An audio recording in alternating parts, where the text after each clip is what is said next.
Welcome, everyone, to a little bit of a strange and gonna be a little bit of a somber football talk with Matt and Trey. As you can say, it's just me right now, but it won't just be me in this episode. Trey will be joining later. There's a little bit of a mix-up. Uh, Trey cut his finger, I believe, so he wasn't able to join today at this time. And in order to get stuff out on time, he's just gonna record his part tomorrow. I'm gonna record my part now, and then I'm gonna send this to him. He'll put them together and he'll put it up together. So we'll both be in this episode, but it's just gonna be me for this first half here. So welcome.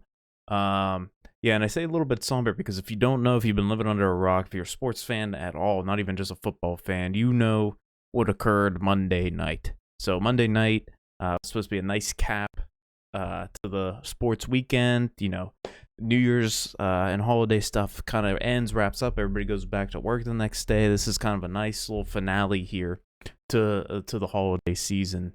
You get not Chiefs, sorry. You get Bills at Bengals, two top teams in the AFC vying for that number one seed.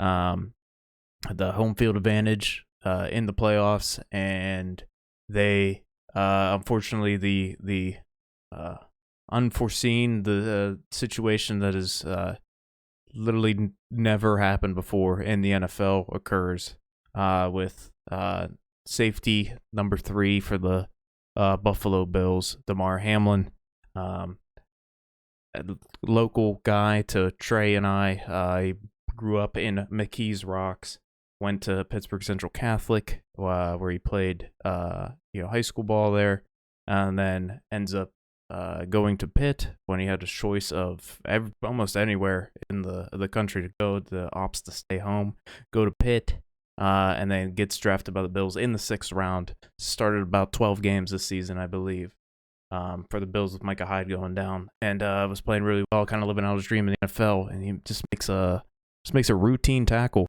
on T. Higgins, and stands up, and one of the scariest sights I think I've ever seen in my 26 years of watching sports. He just collapses to the ground, and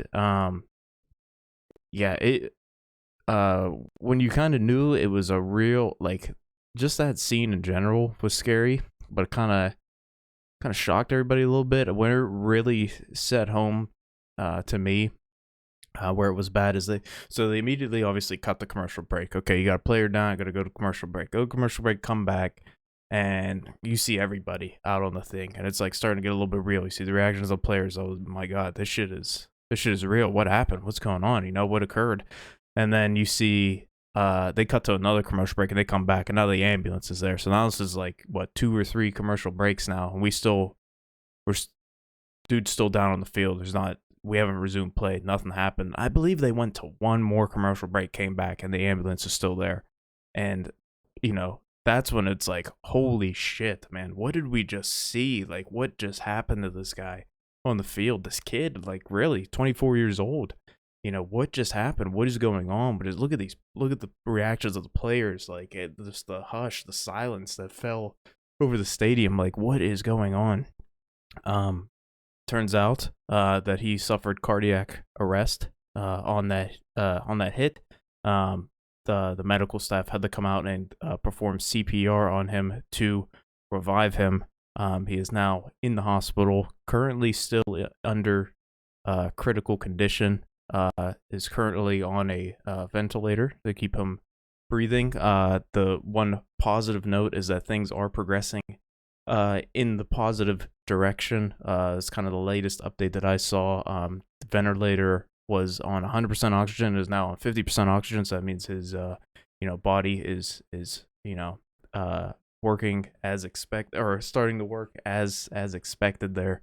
And he is continuing to fight in the Cincinnati hospital there. And this one hits a little bit like different for me. Like I was so fucked up Monday. Like I was planning, like I said, go back to work next day, everything's starting back up.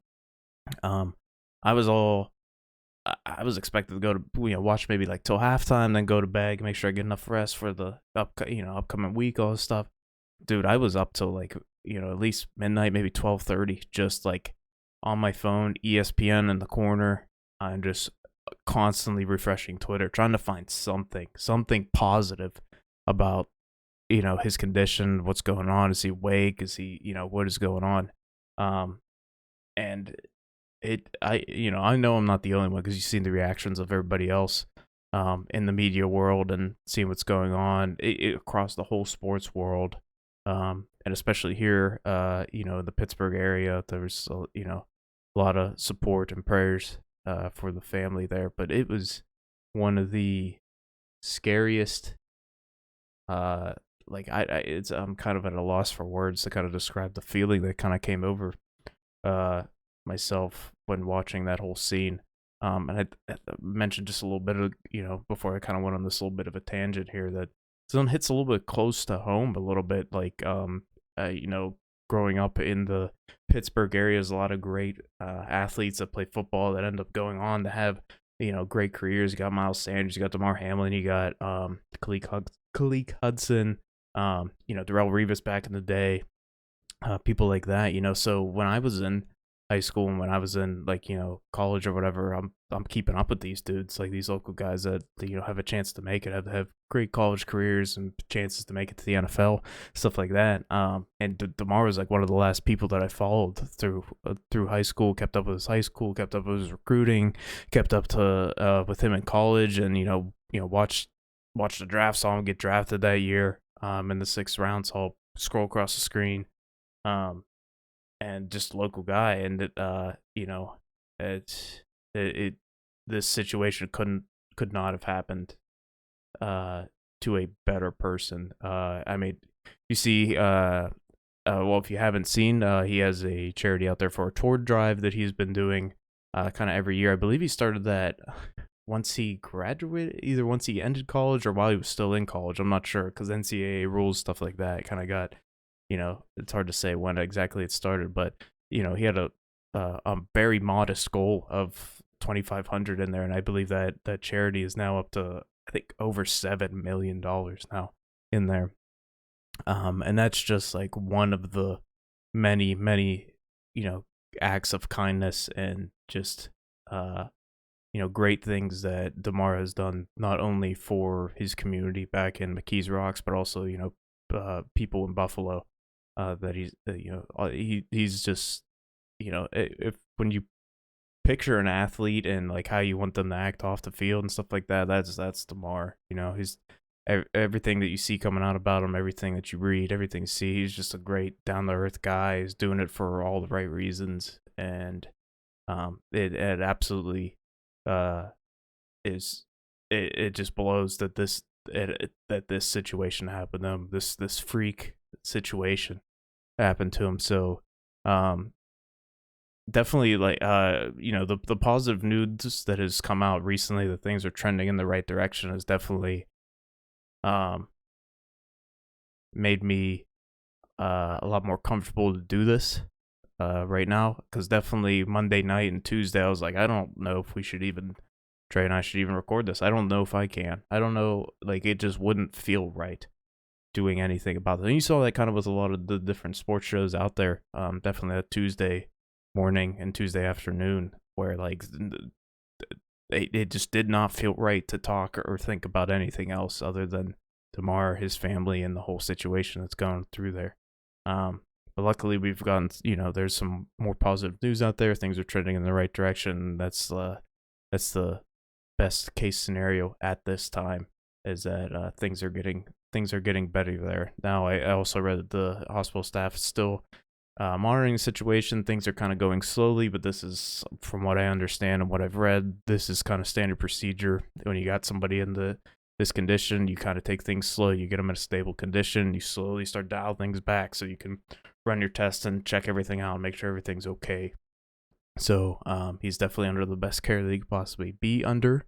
And we just can continue to hope and pray that he pulls through here and can live a normal normal life after this is done.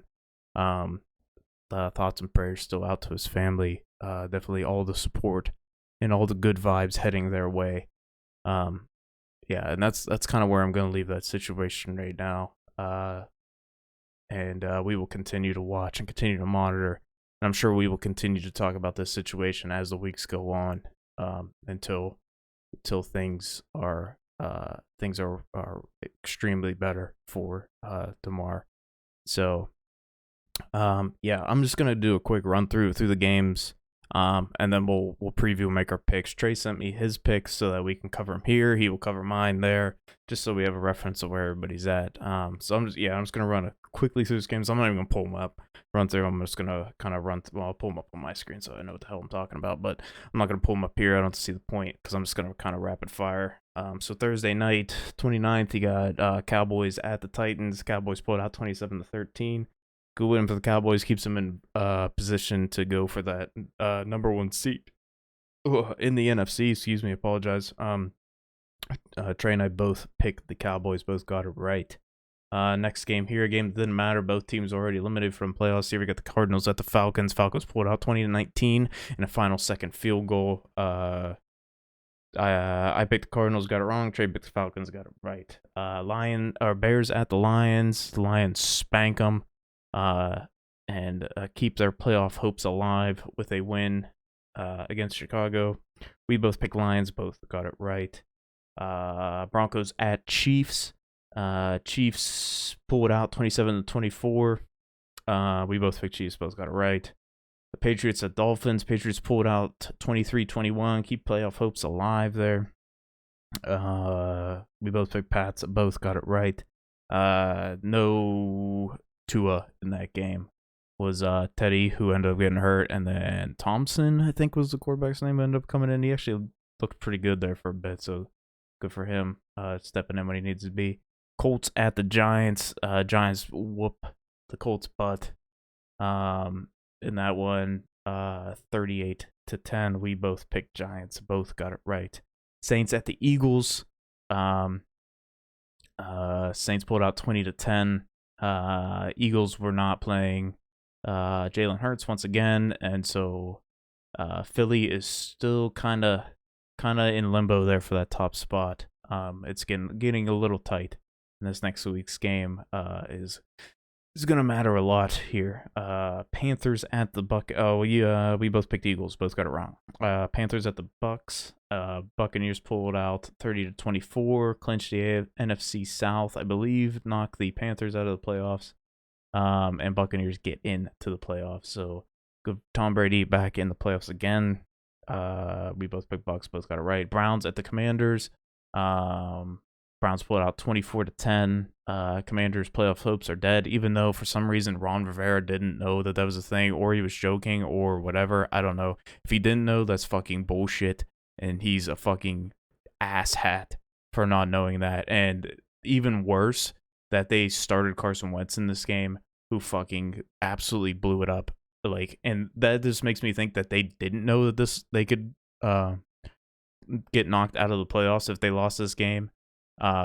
Because why the fuck are you playing Carson Wentz when Taylor Heineke has gotten you to this point? So what the fuck are you doing? So Commanders fuck themselves in Commanders fashion and lose themselves right out of the playoffs. Jaguars at Texans. Jaguars pulled out 31-3. Jaguars are getting hot late. 49ers at Raiders was a pretty good game. Came down to the wire. 49ers pulled out 37-34. Let me go back on the picks here because I forgot. We both picked Browns and Browns Commanders. Both got it right. Both picked Jags and Jags Texans. Both got it right. Both picked 49ers and 49ers Raiders. Both got it right. Jets at Seahawks. Seahawks pulled out 23-6 against the Jets. Jets get eliminated. Seahawks playoff hopes stay alive. We both picked Seahawks. Both got it right. Vikings at Packers. Packers dominate the fucking Vikings to keep their playoff hopes alive. They just got to win this next week, and then they are in. Yeah, Aaron Rodgers and the Vikings starting to look great down the stretch here. That's good. Getting hot when you need to get hot. We both picked Packers. Both got it right. Rams at the Chargers. Chargers pulled out 31-10. Rams stink. What do you want? Herbert in the playoffs. That's going to be really fun to watch. And then Steelers-Ravens is the final game of the week. Steelers pulled out 16-3 with a nice last minute drive by Kenny Pickett and the boys. Yeah, it was good. Good. Yeah, good. Dude, it's hard for me to focus on anything other than that Damar Hamlin situation when I'm fucking talking about football, man. It is like, dude, it is. Whew, that is an insane situation there. We both picked Steelers. Both got it right. In that one. Yeah, Steelers pulled out. Steelers look pretty good. Down the stretch there. I still don't like only 16 points, 13 points last week. Like, offense has got a ways to go here, but there's some promising signs with Kenny Pickett. And I think, as I said last week, there's no reason to judge this dude who's only started 12 games. Like, if you look at his stats and compare them to Josh Allen's rookie year, where he played 12 games, I think Kenny's like 5 touchdowns and 9 interceptions or something. Like, Josh Allen was like 10 and 18 or something like that. I don't know. There was like, it was a negative touchdown to interception ratio. I forget the numbers off the top of my head. I looked at them on Sunday at when this game occurred. But the only thing that's going to hold Kenny Pickett back, in my opinion, is the coaching staff, specifically the offensive coordinator for the Steelers. That offense has to be, given that they run the most basic offense in the world and that NFL defenses are able to predict exactly where the ball is going to go, he's still shining and able to pull off these last-minute clutch drives. So if you get somebody in there that can run a little bit more of a complex offense, make it a little bit more unpredictable for the fucking defense, I think this offense could shine. One other thing that I thought of on when this game was occurring too is there's no true veteran leader on that offense. I mean, and just off the top of my head, I think Deontay Johnson is like one of the older dudes on the thing, and I don't think anybody would consider him a leader, or like, a savvy vet that you kind of look at for guidance. So this entire offense is super young, and there's not a lot of leadership there, so you kind of have to lean on coaching more. And when coaching is lackluster, or I'm not calling out Tomlin in any way, just more specifically talking about Matt Canada there, coordinating that offense. It's going to be tough, but the Steelers have gotten hot after the bye week and have put themselves in a nice spot to get in the playoffs if like 3 things happen. These playoff scenarios, they're so fucking confusing to me. I have no idea who can get in with what and what. Like, Trey probably knows all that, and he'll probably cover it in his section. But we'll see how it all plays out after next week, and then we'll set up the bracket and we'll see how it goes. So let's see here. Okay, so that covers last week's games. I'm gonna pull up the schedule here for week 18. There we go. Look at that. Boom. So pull up the schedule here for week 18. So Trey and I did really fucking good last week with our picks. I went 13-2. Trey went 14-1. The only one he got wrong was the Eagles. I got Eagles and Cardinals wrong. Brings my overall record to 159, 94-2. Trey's overall record to 153, 102. As we kind of alluded to earlier, I don't think I specifically came out and said it. The Bengals and Bills game was postponed. Likely, it seems. I don't know. It's hard to say if that game will get replayed, or if it doesn't, it'll just get canceled. So I'm of the opinion that it should just get canceled, and let's just, hey, whatever happens, happens. Let's go. Let's get into the playoffs, But we'll see what the NFL decides to do there in that situation. Let me pull up Trey's picks here as I go through this. I should probably save these pictures too so I can mark them. Okay, let's go through here. I'm gonna have to bounce around, so this schedule that I have up here is definitely not accurate to what the schedules looked like when I made it. It was still not clear who was going to be playing when, so this stuff is a little bit out of order. Like, Cowboys Commanders is not the Sunday night game, so is what it is. So I'm just gonna bounce around the schedule that Trey has here. And we will go from there. 1 second, I apologize. I'm trying to find like the first set of games here. Okay, it's probably this. Yeah, this one's the one I was on, I think. Anywho. Okay, let me bring up my old marker.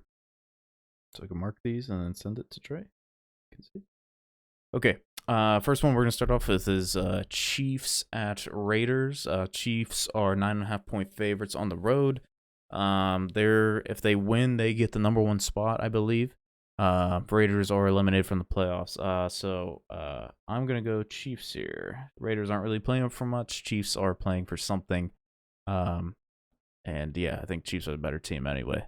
So back to full screen here. There we go. Next one, Titans at the Jaguars. Titans are 6-point underdogs at the Jaguars. Both teams in playoff contention at this point. At least at the time I made the schedule here. I'm gonna go Jaguars here, and so is Trey. Trey went Chiefs in the last one as well, which I'm not even gonna go over what Trey's picking because he'll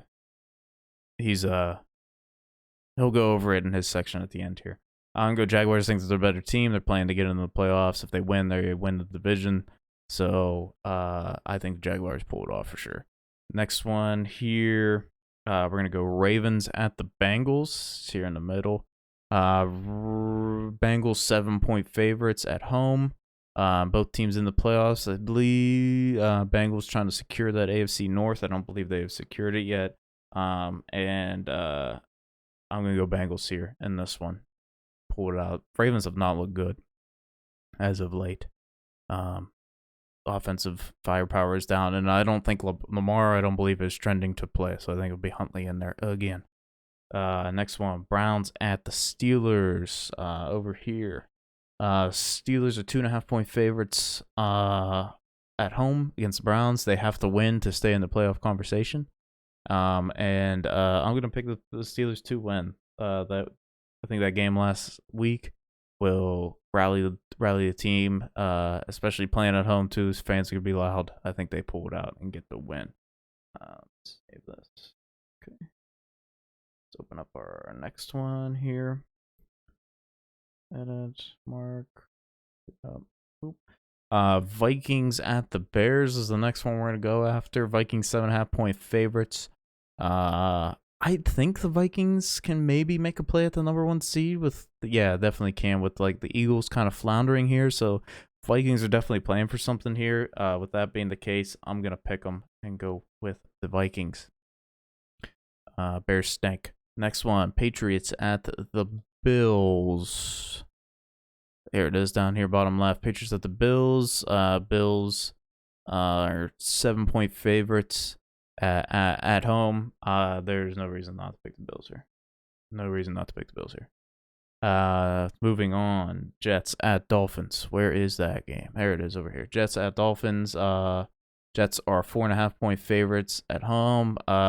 Jets are eliminated from playoff contention.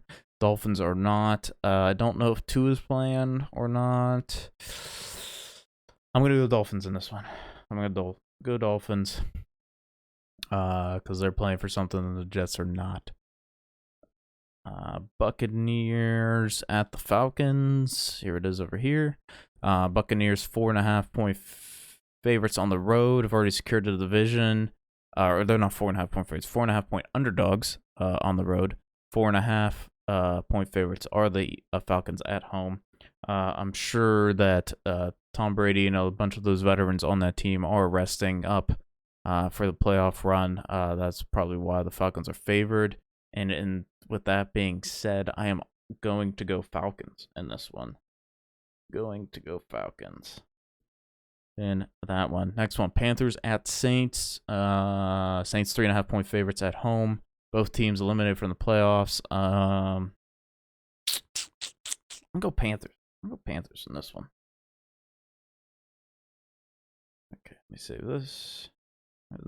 Here we go. Hit it. Mark it. Texans at Colts. Both teams eliminated from the playoffs. Colts 2.5-point favorites at home. I'm gonna go Texans. I don't think the Colts have any idea what the hell they're doing at that quarterback position. I think it's going to hurt them deeply in this game. Texans, even though they suck, they kind of, they know who's playing and who's not. So I think that helps the team a little bit better. So let's go Texans. What do we got? The Cardinals at 49ers over here on the right. 49ers 14-point favorites. I believe can still, get that number 1 seed if the Eagles flounder, I believe. So they're playing for something. Give me the 49ers. Cowboys at Commanders down here, bottom right. Cowboys 7.5-point favorites on the road. Can also get number 1 seed potentially here. In the NFC with the Eagles not being able to close it out. Playing against the Commanders. Cowboys playing for something. Cowboys better team. Commanders are starting Sam Howell, I believe. Because they're out of the playoffs. I'm picking Cowboys. 100%. Rams at Seahawks. Seahawks 6.5-point favorites at home. Seahawks playing for playoffs here. Have to win. To stay in the playoff hunt. Rams are eliminated. Give me the Seahawks. They're playing for something. Giants at Eagles. Eagles 14-point favorites at home. I believe Jalen Hurts is trending towards playing. I believe that's what I read. Maybe I will see what happens. I've been wrong on that before. Eagles win, secure number 1 seed. That's how it goes. If I understand the NFC playoffs situation. And I think they will win. With the fact that the Giants are already in the playoffs. There's nothing they can really do here. I wonder if they're probably going to rest some dudes or not. That's kind of where that 14 comes into play. Eagles have to, if you have a chance to win and get the number 1 seed, you have to fucking play your starters and get that win. So I'm going to go Eagles in this one. I think they pull it out and get that number 1 seed, which is going to be huge for them to get that. Last 2 games here. There we go. Chargers at Broncos. Chargers are 2.5-point dogs on the road at the Broncos. Broncos eliminated for the playoff. Chargers already in. I'm gonna I'm gonna go Chargers in this one. Kind of been staying hot. They got a little bit of a younger team and a team that hasn't really played much together, but that's because of injuries. So I wonder if they'll play like a half or so, maybe a quarter, see how things are going, and then probably yank those guys. But I don't know. I don't like what the Broncos are doing, so it's hard for me to pick them in this situation. And then the final game here, bottom here, we have the Packers at the Lions. Both teams fighting for playoff spots. Packers win and they're in, I believe, is how it goes. Aaron Rodgers had the win last week to keep it alive. I think they will win this game here because they are fighting for something. It is just going to be a very fun game. It's going to be an interesting game. It's division rivals going against each other, so it'll be fun to see how everything pans out in this one. But I think Aaron Rodgers and the Packers end up pulling it out. Save that. Excellent. Yeah, so that's all for me in this episode. As I mentioned earlier, this is kind of an unorthodox episode. I'm doing my stuff here first, and then I will throw it to Trey here in a couple seconds, and you will see his perspective pop up, and he will go through his picks, go through the whole situation, shit that we just talked about earlier. Just want to end this with just more positive vibes and thoughts and prayers towards Damar Hamlin and his family. That situation still has me fucked up. It's just, oh man, life is just so fragile, man. You never know what could happen at any point. How many of those tackles every week in the NFL, and this one just happened to be just a perfect timing freak situation where stuff has occurred. But that's it for me. Don't forget to like and subscribe if you haven't already. And Trey, over to you. Over to you now, because it took too long for me to hit finish the record. So Trey, over to you. Hello, beautiful people. Welcome back to another rendition of Football Talk with Matt and Trey. I am obviously Trey.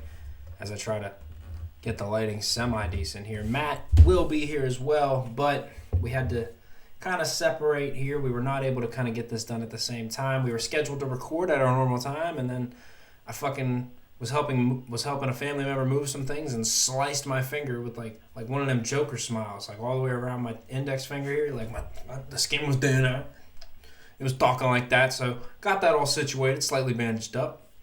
Kind of feel like a pussy, missed the thing for a little finger boo-boo, but nevertheless, we are here for, I believe this is episode 18 of Football Talk with Matt and Trey. Let me see here. I believe this is 18. Yes, sir. Ski. The original plan here, outside of recording the original way, which did not happen, the original plan here was for Matt to record his portion, which he did. He has sent that to me. I have downloaded. I have not watched any of it, but I have no doubt that it is a better show than what I have cooked up for you. Kind of been in a weird space in terms of talking football this week for obvious reasons. Obviously, this portion may have some more optimistic news in terms of the things we're going to discuss than Matt's portion did, because Matt recorded his last night at our normal record time, and I am recording mine 12 hours later now that I have a window to do so. So, let's get into some things here. Matt, I'm sorry mine's going first, but it's probably going to be shorter and definitely not as good. Like I said, Matt's probably cooked up something magical. I am going to watch it.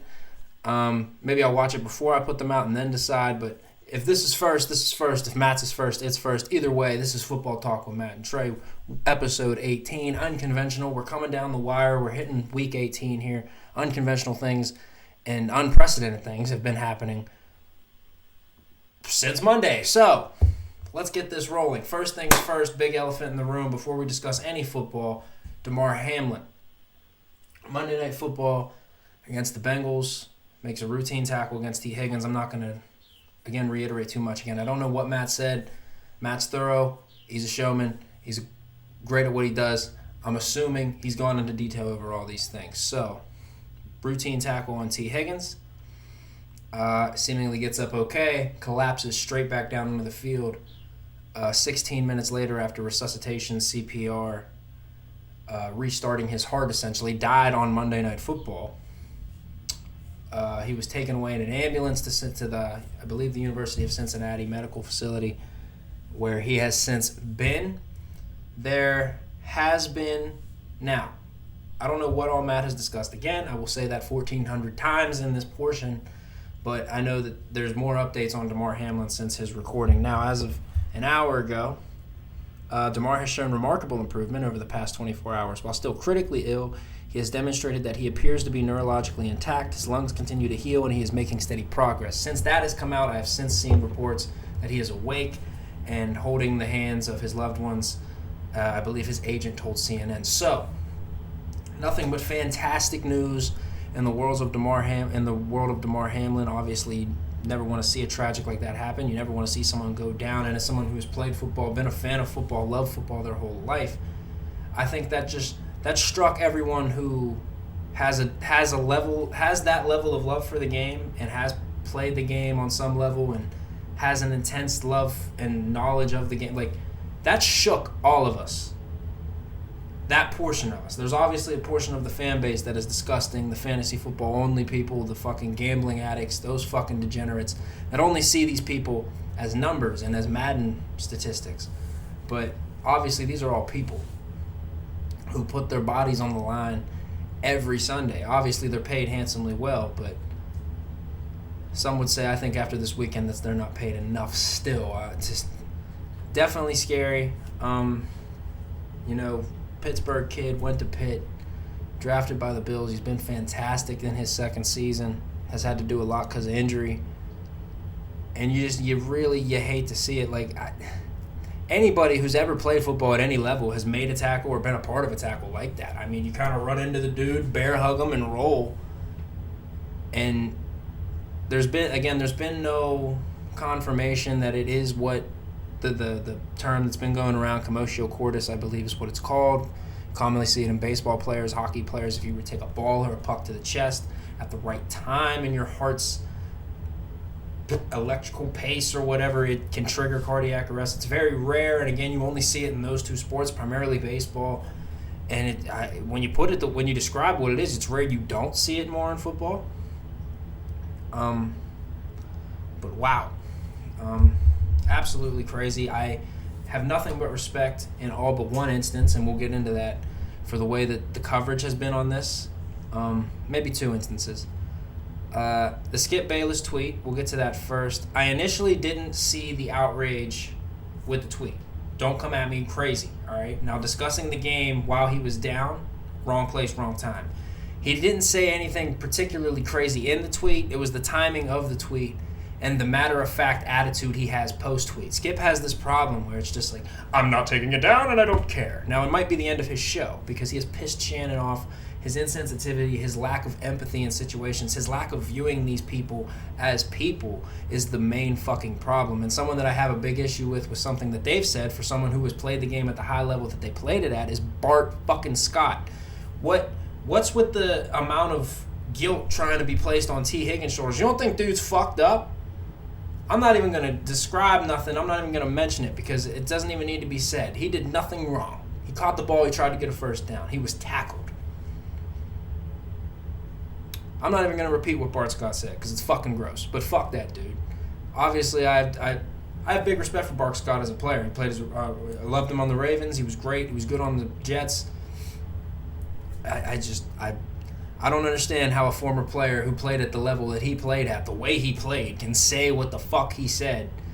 Just so fucking like, I think you had a photo tackle. All right, I'm not even going to get into that. But remarkable news that Damar Hamlin seems to be on the uptick. We again wait patiently to see how this continues to go. Nothing but respect and support for Sean McDermott, who was just like, I shouldn't be here. Who, according to Zach Taylor, said, I shouldn't be here. I need to be at the hospital with my guy. Nothing but respect to both of those coaches for shutting it down, the league. And again, I think it's been I don't think it's been confirmed, but I've heard that it was the officials that kind of put out the 5-minute thing, that, or 5 minutes, we're going to get ready to roll, that wasn't an official thing from the league, that the officials, I believe, were kind of ushering that along because that's just kind of been protocol. But this is obviously nothing that anyone could have prepared for. Shout out to the medical professionals that work for the National Football League that were able to save this young man's life. Again, probably nothing that Matt didn't already say, but just things that I need to say that have been on my mind the last couple of days. I wasn't watching the game. Excuse me. I wasn't watching the game. I was texted about it by a coworker and said, "What the fuck? Are you watching Monday Night Football?" And I was like, "No." And he said, "Some dude basically died." Then he said Damar Hamlin. And I was like, "What the fuck?" And I jumped to it, watched it. Was just refreshing Twitter every 20 minutes. I woke up about 4 or 5 times throughout the night just checking Twitter, because in this day and age, you want the news on what's going on. Might as well check the Twitter, because ESPN kept cutting in and out. Joe and Troy did a great job, and even Booger did a great job for like what the coverage had and what the coverage was able to show. But it was only a matter of time for you started seeing footage of people were in the stands sending out the CPR videos, and very, very, very fucking scary. When I saw Josh Allen crying and Tre'Davious White crying, and there was just no way that game could continue. And I don't know. We still don't know to this point what the NFL is going to do with it. I say mark it as a tie. Fuck it. Or if I'm one of those teams, I'm voluntarily taking an L. I don't care. At this instance, I don't care. I'll take an L voluntarily if it means we just continue to go. Now, that doesn't mean give the Bills a W, because they said, I believe the last thing I saw was some random generator, the random score generator they were going to use. So they're going to make these two teams play on like a Madden simulation, because that's the first thing that came to my mind. Everyone in the EA office is just watching 10 Madden simulations, and whichever the 6 are the most alike, they're gonna go with. I say mark it both as a tie and say fuck it. Just roll with it, as otherwise I don't know how else it doesn't fuck the seeding up completely. I believe a tie, even though that still fucks the seeding up, is the only really clean way to handle that situation. I just say mark it a tie and keep fucking going. Crazy that like all these instances of guys getting fucked up happens on like the Cincinnati field.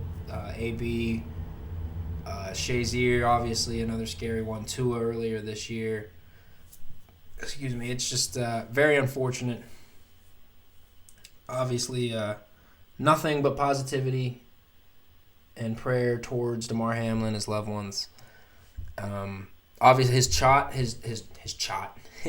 charity, I believe it's Chasing M's. It's a Toys for Tots Foundation, has just exploded.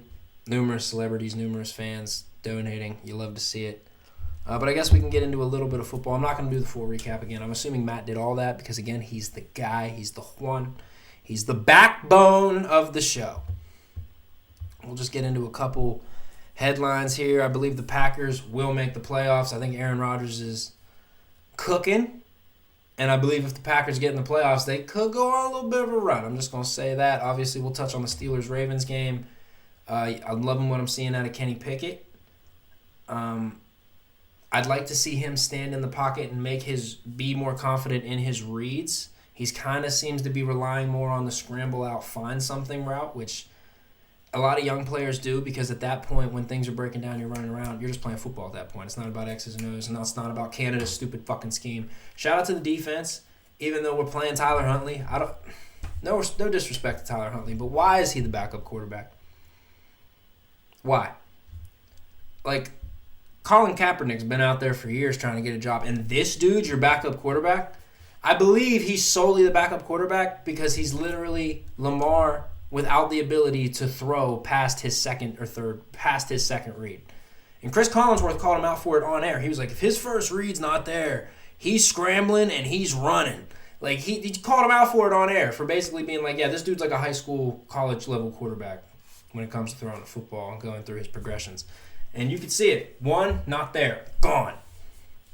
Our defense did a great job. We still gave up over 100 on the ground, but we stifled them when we needed to. Love to see it. 8-8, still alive. Even if we don't get in the playoffs, I'm extremely proud of the resolve of this team. We started 2-6. Now, we're 8-8. We should be at least 10-6. At least. Maybe 11-5. We have had games we should have won against teams we should have beat. Patriots, Dolphins, Jets. We choked a lot of games away. The Ravens the first time. Fucked up. Bengals the second time. We need to get our head on straight, stay focused a lot, but I'm positive about the future, positive about Kenny Pickett. Even got Big Ben coming out saying that he severely he underestimated Kenny Pickett. And the main thing for me is Kenny had been doing it in clutch time. No offense all game, last 2 minutes, we need a touchdown. Let's go. The scramble out, fantastic. I watched QB School. I don't know if anybody's familiar with QB School with JT O'Sullivan. It's a great YouTube channel. He basically turns on the All-22 and breaks down defenses and gives you what quarterback's thought process is throughout the whole game. He had one on Tom Brady today. That is fantastic. As a quarterback-obsessed guy, like everything that, like, I love the idea of defenses, like the idea of like disguising defenses, being able to tell what's different. There was an instance earlier where Tom Brady he beautifully, like 3 plays in a row, would just look this way, look a guy off for viciously, just cut back, bang, right here. I love the little things like that quarterbacks are able to do. And Kenny Pickett did a lot of good things. But on there, he showed a lot of instances where Kenny probably could have just stepped up in the pocket, be a little bit more composed, and fire one to Deontay outside. There was probably 1 or 2 instances that exact thing happened where he just kind of looked off the read early, didn't try to trust his read or didn't trust his line, and kind of bailed out. Now, in both instances, made good plays to Freiermuth, but just you don't want him to rely on that all the time. Might sound like I'm rambling about gibberish to most people. But anyway, back on track here. What else could we get into about last week? Gardner Minshew completely stunk. Practically given away the Eagles' division crown hopes and potentially their number 1 seed hopes. I don't know if Jalen Hurts will be back at the saddle this week, but I think I'm leaning Giants anyway. The Eagles have been on a downtick. You don't want to ride this bad downtick of momentum into the playoffs. Obviously, we've seen teams do it in the past and still be able to kind of prevail. We saw the Cardinals do it in 2008. They still got to the Super Bowl, ultimately lost, but they were able to kind of turn it around in the playoffs after having a slow downtick at the end of the season. But let's see where that goes. Anything else from last week I really want to get into? Devontae Adams apparently wants to return as a Raider. but wants to be on the loops in terms of who the QB could be. Jarrett Stidham and Brock Purdy. I didn't know that we were going to have a Peyton Manning, Tom Brady-esque battle between these guys. Whoa. Simmer down. What's going on here? Whoa. We're having puppy ambush here. Simmer down. Play with the Christmas tree. You doing too much. This is a family program. Your language is unacceptable. Anyway, Brock Purdy, Jarrett Stidham, incredible. Stidham though at the end of the game made one or two too many errors, and the Niners continue to roll. Play with that fucking Christmas tree and don't you give me no lip. Now, what else we got? As far as last week, that's pretty much all I want to get into. Lions, Packers. Packers decide their own fate. We'll get into that next week. The Detroit Lions have battled to this point, though, man. I'm excited to talk about them. Yeah, really, as far as last week, that's the hot things. I'm going to kind of shuffle the rest of the side. Tom Brady and the Bucs were able to pull it off against the Panthers despite going down 14-0. Brady hit like 5 deep balls to Mike Evans that were all beautiful. So the Bucs 8-8. Could they be potentially hitting an offensive uptick going into the playoffs? We'll see. We thought they were getting their offensive rhythm going in Munich, in Germany, against the Seahawks. Did not happen. They came right back out the next week and were flat. So we'll see what happens. Now let's get into the games for Week 18. A lot of playoff implications for a lot of teams. A lot of teams eliminated. Let's pull up the chart. We got Matthew here. Went 13-2 last week. Myself went 14-1. Incredible. That's the best we've ever done, by the way. Not to toot our own horns, but that was fucking dope. That was pretty dope. I believe we both picked Bills on Monday Night Football. So who knows how that could have turned out. Could have been 13-3 or 14-2. I could have been 14-2 or 15-1. But, hey, that was a pretty damn good week for football in terms of who we was picking. Anyway, Week 18, let's get into it. Chiefs, Raiders. Raiders are 9.5-point dogs. Chiefs have already clinched everything. I think they're still battling for that number 1 spot. I believe the Bengals can steal it. Or no, I don't believe the Bengals can steal it. The Bills can steal it. That's who could steal it. Real professional over here. Can you tell I'm lacking Matt? The Bills can still swipe it, but again, this kind of depends on what they do with that lost game against the Bengals. If they call it a tie, again, I think it's the best thing to do. But that kind of gives the Bills a leg up on the Chiefs if they were to kind of have the same loss record. But what are you going to do, man? I mean, not everything can shake out the same way. People got to understand situations are situational, and this has been a fucked up situation. So Chiefs, Raiders. Let me pull up. I got my picks. Let me pull up Matt's picks. Now, I'm assuming you have already seen Matt's picks. If so, you can go ahead and just skip this portion because he had my picks as well. But if not, and for whatever reason, you skip straight to me, for 1, love ya. For 2, fucked up because Matt's portion was better. And for 3, let's get into this. So, Chiefs, Raiders. Me and Matt are both on the Chiefs. Jarrett Stidham played well, but I think the Chiefs are going to come all out for that number 1 spot. And we both got Chiefs. Titans, Jags. Titans heading to Jacksonville. I believe this is to decide the AFC South. We're both on Jags here. As much as in my head right now, I'm kind of thinking Mike Vrabel's the one. I like what Trevor Lawrence is doing. I like Doug Peterson. I don't like what the Titans have been showing, especially through the air, and I don't know who their quarterback is this week. I believe it's Josh Dobbs again, and as well as I think Josh Dobbs played against the Cowboys last week, I think the Jags are hungry here. Give me the Jags. This is a little out of order here. Bucks, Falcons. Matt has Bucks, Falcons here next. We are split on this. Matt is on the Falcons. I am on the Bucks. I think the Bucks are going to finish the season strong and carry this through, carry a 9-win regular season record into the playoffs. Matt is on the Falcons. Thinks he's going to give Tom Brady a losing season, I think, for the first time in his career as a starter. Patriots, Bills. We're both on the Bills. Obviously, Steelers need the Bills to win this so that they can get into the playoffs. They need 2 things to happen. We'll get to the other one when we get there. Steelers need, however, the Bills to beat the Patriots. After we needed the Patriots to handle business last week against the Dolphins, which they did, we need the Bills to turn around and smack them down and get a dub. We're both on the Bills. Vikings at Bears.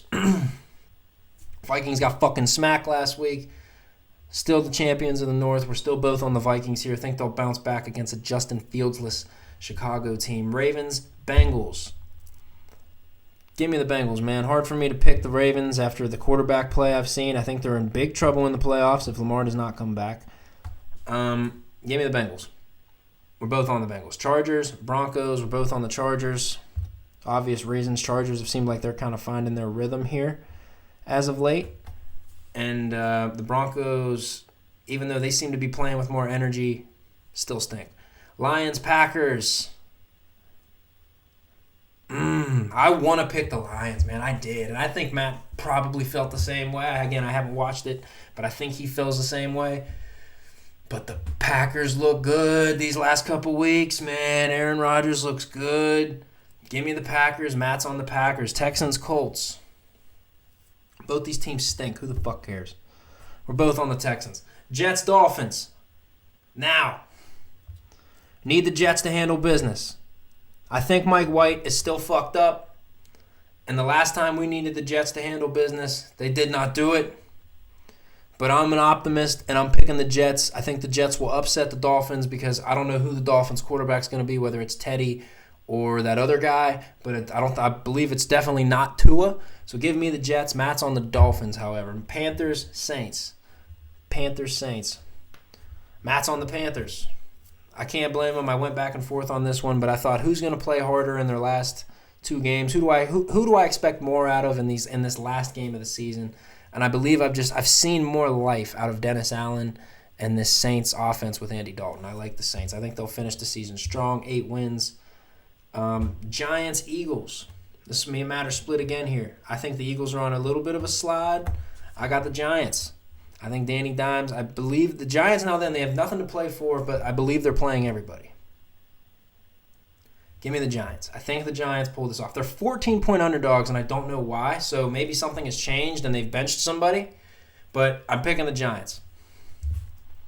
Just a feeling I got. Browns, Steelers. You already know where I'm going. I believe Matt's Steelers as well. He is. Been on a little bit of a roll. I believe we'll give Deshaun some fits. Whoa, what are we doing? Professional program. I believe that was football talk last week. Okay. Cardinals, 49ers. Where's the little zoom button that I was using earlier? There we go. Cardinals, 49ers. That didn't zoom nothing, but I got the little bottom thing to go away. Cardinals, Niners. We are both on the Niners. I think they're just going to continue to roll here. Brock Purdy has been rolling. Christian McCaffrey rolling. They're playing for that top seed. If they win and the Eagles lose, they get that number 1 seed. So give me the Niners. Rams, Seahawks. Oh, I wish the Seahawks didn't stumble as bad as they did and they were in kind of more control of their fate here. But give me the Seahawks to still end strong. I still love the year that Geno's had. I think he's bought himself at least another year under center there. Give me the Seahawks. I believe Matt's on the Seahawks as well. He is. And Commanders, Cowboys. For whatever reason, Ron Rivera fucked up their whole season, went back to Carson Wentz despite of it, fucked it up even worse, has benched Carson Wentz again, and for whatever reason, I don't believe Taylor Heineke is the starter this week, even though all of their fucking wins have come with Taylor Heineke. Ron Rivera should be fired. A coach that I used to hold in high regard completely has fucked up his quarterback situation all season, and I don't respect it. Fuck Ron Rivera, fuck the Commanders. Put Taylor Heineke in, and you'll probably beat the Cowboys. But give me the Cowboys, and they probably win the division and the number 1 seed in this one. So, that is Week 18. This has been Episode 18 of Football Talk. Weird, I know. Disjointed, I know. Lonely, I know. But me and Matt will be back next week, and it's playoff time, baby. It's playoff time. Hopefully we get through this week of football with no crazy occurrences. And I'll see y'all next week. Again, whoa, wait. See, without Matt, I'm slipping. Promotional jargon, like, subscribe, all that good shit. And we'll see y'all next week.